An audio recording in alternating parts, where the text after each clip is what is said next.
മുനമ്പത്തെ വഖഫ് അധിനിവേശത്തിൽ judicial കമ്മീഷനെ നിയമിച്ച് വിജ്ഞാപനം പുറത്തിറക്കി. കമ്മീഷന്റെ പരിഗണനാ വിഷയങ്ങളും നിശ്ചയിച്ചു. ഭൂമിയുടെ രേഖകൾ ഉൾപ്പെടെ പരിശോധിക്കണമെന്ന നിർദ്ദേശം. 3 മാസത്തിനുള്ളിൽ അന്വേഷണം പൂർത്തിയാക്കണം.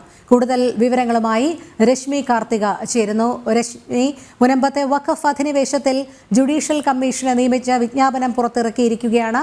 എന്തെല്ലാം വിഷയങ്ങളാണ് പരിഗണനയിൽ വരിക? അതോടൊപ്പം ഭൂമിയുടെ രേഖകൾ ഉൾപ്പെടെ പരിശോധിച്ച് 3 മാസത്തിനുള്ളിൽ അന്വേഷണം പൂർത്തിയാക്കാൻ സാധിക്കുന്ന തരത്തിലാണോ കമ്മീഷന്റെ ഘടനയും?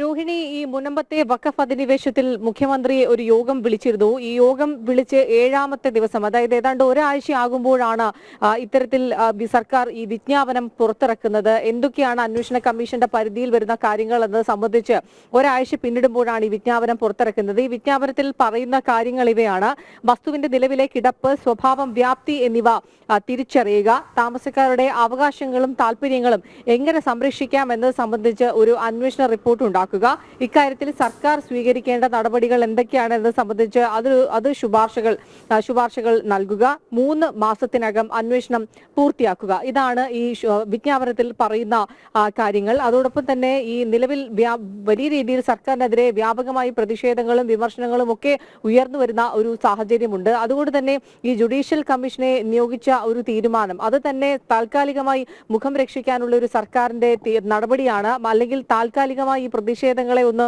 തണുപ്പിക്കുക എന്ന ലക്ഷ്യത്തിന്റെ ഭാഗമാണ് എന്നുള്ളത് പല തലങ്ങളിൽ നിന്നും അത്തരത്തിലുള്ള വിമർശനങ്ങൾ ഉയർന്നു വന്നിരുന്നു. മാത്രമല്ല, ഇതിന്റെ അധ്യക്ഷനായിട്ടുള്ള ജസ്റ്റിസ് രാമചന്ദ്രൻ നായർ പറയുന്നൊരു കാര്യം, ഈ 3 മാസത്തെ സമയം എന്നുള്ളത് വളരെ പരിമിതമായ ഒരു സമയം ആണ് എന്നുള്ളതാണ്. കാരണം അദ്ദേഹത്തിന്റെ പരിഗണനയിൽ മറ്റു പല വിഷയങ്ങളും അദ്ദേഹത്തിന്റെ അന്വേഷണ പരിധിയിലുണ്ട്. അതുകൊണ്ട് തന്നെ ഈ ഒരു 3 മാസ കാലയളവിനുള്ളിൽ അന്വേഷണ റിപ്പോർട്ട് സമർപ്പിക്കുക എന്നുള്ളത് വളരെ ശ്രമകരമായിട്ടുള്ളൊരു കാര്യമാണ് എന്നുള്ളതാണ് കമ്മീഷന്റെ അധ്യക്ഷൻ വ്യക്തമാക്കിയിട്ടുള്ള ഒരു കാര്യം. അതോടൊപ്പം തന്നെ ഈ തുടക്കം മുതൽ മുനമ്പം വിഷയത്തിൽ സർക്കാർ സ്വീകരിച്ച നിലപാട് എന്താണ് എന്നുള്ളത് വളരെ വ്യക്തമായിട്ടുള്ള കാര്യമാണ്.